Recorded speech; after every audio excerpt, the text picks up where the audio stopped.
శ్రీ గురుభ్యో నమః. శ్రీ మాత్రే నమః. వెల్కమ్ టు విఎంకే ఆస్ట్రో నివాళ ఛానల్.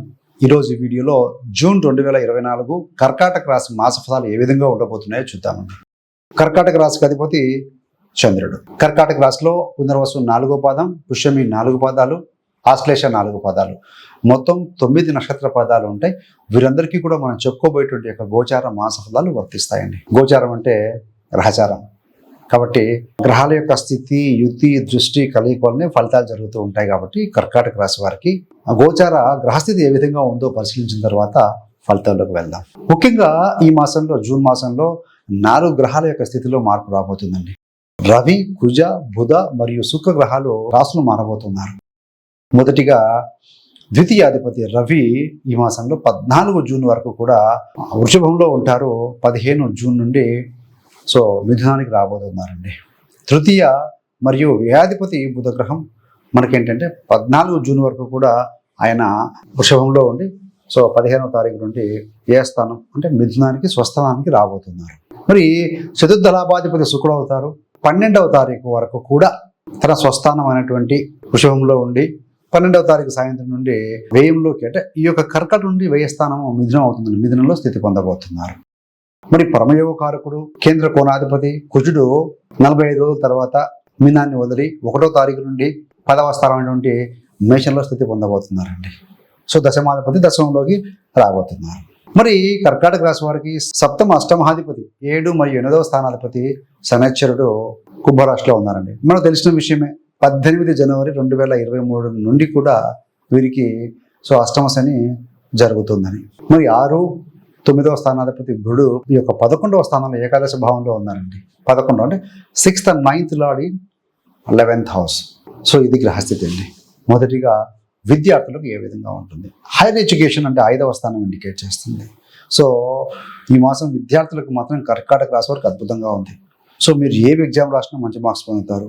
ఏ యూనివర్సిటీలో ఎగ్జామ్ సీటు కొరకు రాసినా కూడాను ఫలితాలు పాజిటివ్గా వస్తాయండి. It's very positive. ఎందుకంటే 9వ స్థానాధిపతి గురుడు మీ యొక్క పంచమాన్ని చూస్తారు.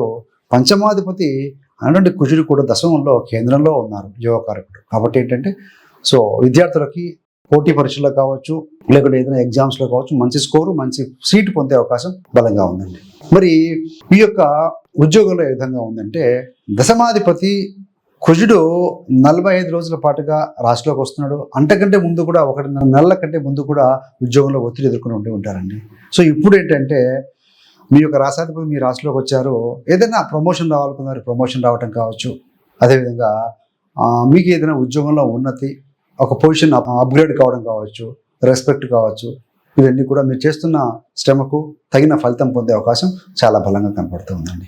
మరికొంతమంది ఉద్యోగంలో మార్పు కోసము బ్రాంచ్ చేంజ్ లాంటిది ఏదైనా కోరుకుని ఉంటే గతంలో అప్లై చేసి ఉన్నా కూడా ఈ మాసంలో మీరు పాజిటివ్ ఫలితాలు చూసే అవకాశం చాలా బలంగా ఉంది.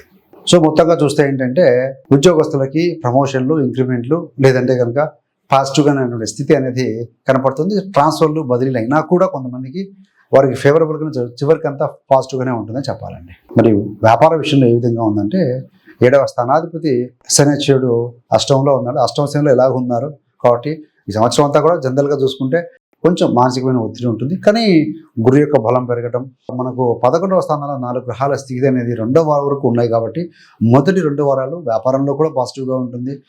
మీ యొక్క శ్రమకు తగిన ఫలితము, తగిన రాబడి కూడా పొందుతారని చెప్పాలండి. కానీ ఎప్పుడైతే ఈ యొక్క 3 గ్రహాలు రవి, బుధ, శుక్ర గ్రహాలన్నీ కూడాను వ్యయంలోకి వెళ్తాయో ఖర్చులు పెరుగుతాయి. కుటుంబ ఖర్చులు కావచ్చు, వాహన రిపేర్లు కావచ్చు, ఇంటి పరంగా నిర్మాణ కార్యక్రమాలు కావచ్చు, ఏదైనా సరే ఖర్చులు అనేది కుటుంబ సభ్యుల పరంగా కావచ్చు, ఆభరణాలు కొనడం వల్ల కావచ్చు, బట్టలు కొనడం వల్ల కావచ్చు, ఏదైనా ఖర్చు పెరగబోతుంది 2వ వారం తర్వాత. వ్యాపార పరంగా కూడా ఇన్వెస్ట్మెంట్ పెంచడం, ఖర్చు అధికంగా రావడం, లాభం కాస్త తక్కువ రావడం అనేది 2వ వారం నుంచి గమనించాలి. అదేవిధంగా మీ యొక్క జీవిత భాగస్వామి చిన్నబడి అనారోగ్య సమస్యలు కూడా కాస్త తలెత్తే అవకాశం ఉంది. ఇవన్నీ కూడా గోచారాన్ని బట్టి అండి. మనమే బెంబెలెత్తిపోవాల్సిన అవసరం లేదు, భయపడాల్సిన అవసరం లేదు. మీ యొక్క జన్మజాతక చక్రం కూడా చెక్ చేసుకోండి. మీకు జరుగుతున్న దశాంతలు బలంగా ఉన్నాయనుకోండి, గోచార ఫలాలు పెద్ద ఇంపాక్ట్ చేయించవు. గోచార ఫలాలు పాజిటివ్గా ఉండి మీకు జరుగుతున్న దశలు అంతదశలు కనుక వాటి గ్రహాల యొక్క స్థితి బలంగా ఉందనుకోండి, అద్భుతమైన ఫలితాలు చవి చూస్తారు. ఇవంతా కూడా ఇలా ఉంటుంది. సంతానం విషయంలో చూస్తే మీ యొక్క మొదటి సంతానానికి ఉద్యోగం రావడం కావచ్చు, మీ యొక్క మొదటి సంతానము ఉద్యోగంలో ఉంటే సో ప్రాస్పెరిటీ, డెవలప్మెంట్, సక్సెస్ అనేది సాధించడం లాంటివి జరుగుతాయండి. రెండవ సంతానం విషయంలో కూడా పర్వాలేదన్నట్టుగా ఉంటుంది. ఇన్వెస్ట్మెంట్ విషయంలో కూడా చూస్తుందంటే మొదటి 2 వారాలు మాత్రం బాగుంటుందండి. 2వ వారం తర్వాత ఆచితూచి మీరు అడుగులు వేయాలి. 2వ వారం తర్వాత ఏంటంటే కుటుంబ ఖర్చులు పెరుగుతాయి. లోన్లు అప్రోచ్ కావడం, హ్యాండ్ లోన్స్ తీసుకోవడం లాంటివి కూడా జరిగే అవకాశం ఉంది. పర్టికులర్గా వాహనాల విషయంలో కూడా కొంచెం ప్రయాణాల విషయంలో కొద్దిగా జాగ్రత్తగా ఉండాలి. అదేవిధంగా చేతి నుండి ఏదైనా వస్తువు జారవించుకోవడం, ఎలక్ట్రానిక్ గ్యాడ్జెట్స్, మొబైల్, ల్యాప్టాప్లో కింద పడిపోయే అవకాశం కూడా కనబడుతుంది. ముఖ్యంగా మీకు ఏంటంటే కర్కాటక రాశి వారికి ఈ యొక్క రాహు 9వ స్థానంలో ఉండటం వల్ల తండ్రి గారి ఆరోగ్య విషయంలో కూడా కొంత ఏమైనా 2వ వారం తర్వాత చిన్నపాటి అనారోగ్య సమస్యలు తలెత్తే అవకాశం ఉంది. సో ఈవెన్ తల్లి మదర్ విషయంలో కూడా ఈ విధంగానే ఉందండి. కాబట్టి ఆ విషయాల్లో మీరు చెక్ చేసుకోగలిగితే మాత్రం సరిపోతుంది. మరి మీకు ఏదైనా ఒక ప్రాజెక్ట్ స్టార్ట్ చేయాలన్నా, ఏదైనా డ్రీమ్ నెరవేరాలన్నా సపోర్ట్ అనేది మీ యొక్క యంగర్ సిబ్లింగ్స్ కావచ్చు, ఎల్డర్ సిబ్లింగ్ కావచ్చు, మీ నేబర్స్, కొలీగ్స్ వీళ్ళందరి సహకారము 2వ వారం వరకు కూడా అద్భుతంగా ఉంటుందండి. 2వ వారం తర్వాత ఏంటంటే సహకారం తగ్గుతుంది. 2వ వారం తర్వాత మీరు కర్కాటక రాశి వారు నైబర్స్, కొలీగ్స్ తోటి కూడా కాస్త జాగ్రత్తగా ఉండాలి. మరి కొంతమందికి అనుకున్న పనులు కొన్ని అబ్స్ట్రక్షన్స్ వచ్చే అవకాశం ఉంది, నిలిచిపోయే అవకాశం ఉంది.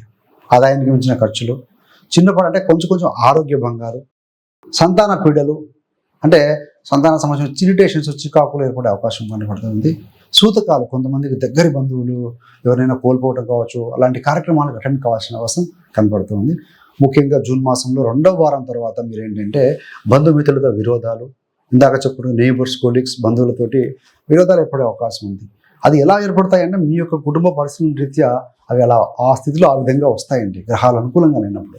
కాబట్టి కొంత జాగ్రత్తగా ఉండండి. కర్కాటక రాశి వారు ఏంటంటే very sensitive, very hard working, also నమ్మదగిన వ్యక్తులే, శత్రువులు తక్కువ వీరికి. సో మీ యొక్క జన్మరాశి గురించి ఇంకా తెలుసుకోవాలనుకుంటే మనము రీసెంట్గా ఏంటంటే కర్కాటక రాశి వారి జీవిత రహస్యాలని, అందులో చాలా విషయాలు ఉన్నాయండి. శారీరక మానసిక స్థితి ఏ విధంగా ఉంటుంది, ధన సంపాదన ఏ విధంగా ఉంటుంది, జీవిత భాగస్వామి, సంతాన విషయాలు, అదృష్ట రంగులు, సంఖ్యలు ఏ విధంగా ఉంటాయి, జమ్ స్టోన్స్ ఏ ధరిస్తే బాగుంటుంది, ఇవన్నీ కూడా ఉన్నాయి. సో ఆ వీడియో కావాలంటే లింక్ రూపంలో మీకు డిస్క్రిప్షన్లో ఇవ్వడం జరుగుతుంది, దయచేసి గమనించగలరు. దాని ద్వారా మీకు చాలా విషయాలు కూడా తెలుస్తాయని చెప్పవచ్చు. ముఖ్యంగా ఈ మాసంలో ఏంటంటే తెలివితేటలు అద్భుతంగా ఉంటాయండి. బుధాదిత్య యోగం కూడా ఫామ్ అవుతుంది. మీకు వ్యయంలో రవి బుధులు ఉన్నాడు కాబట్టి వ్యయ స్థానంలో ఫామ్ అవుతుంది. కాబట్టి ఆ యొక్క మీ శక్తి యుక్తులు వ్యయం కూడా వేస్ట్ కాకుండా ఉండాలంటే కనుక ఎక్స్పర్ట్స్ యొక్క సలహా తీసుకోండి. మీ ఏ రంగంలో ఉన్నా సరే సో డెఫినెట్లీ మీరు బాగా రాణించగలుగుతారని చెప్పవచ్చండి. కర్కాటక రాశి వారికి ఈ మాసంలో మొదటి 2 వారాలు కూడా మంచి వాహన సౌఖ్యం, కుటుంబ సౌఖ్యం, అదేవిధంగా భూముల కొనుగోలు, అమ్మకాల విషయంలో లాభాలు ఆర్జించడం లాంటివి కనబడుతూ ఉన్నాయండి. అదేవిధంగా ద్వితీయాధిపతి లాభంలో ఉంటాం, 3వ స్థానాధిపతి లాభంలో ఉండటం వల్ల కూడా మంచి నైబర్స్, కొలీగ్స్ సపోర్ట్ ఉంటుంది. కుటుంబ సభ్యులు మీరు ఏం పని చేసినా కూడా సపోర్టివ్గా, ఉత్సాహంగా, ఉల్లాసంగా మీకు తోడ్పాటు అందిస్తారని చెప్పవచ్చండి. అదేవిధంగా ఈ యొక్క కర్కాటక రాశి వారు ఈ మాసంలో ఆధ్యాత్మికంగా ముందుకు వెళ్తారండి.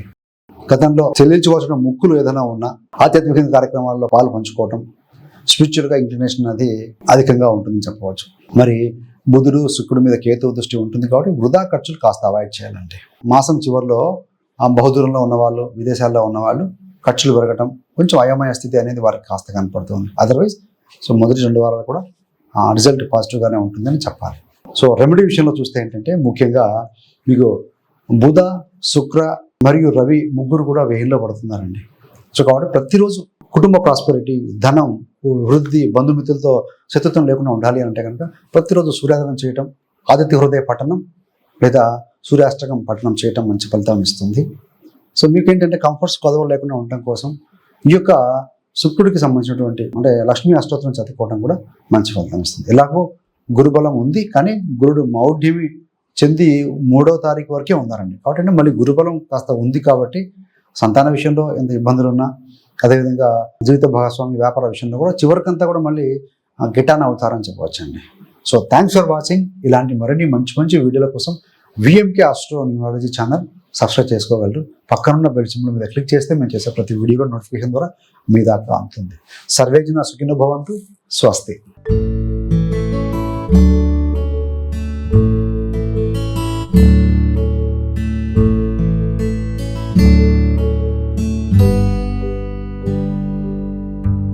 thank you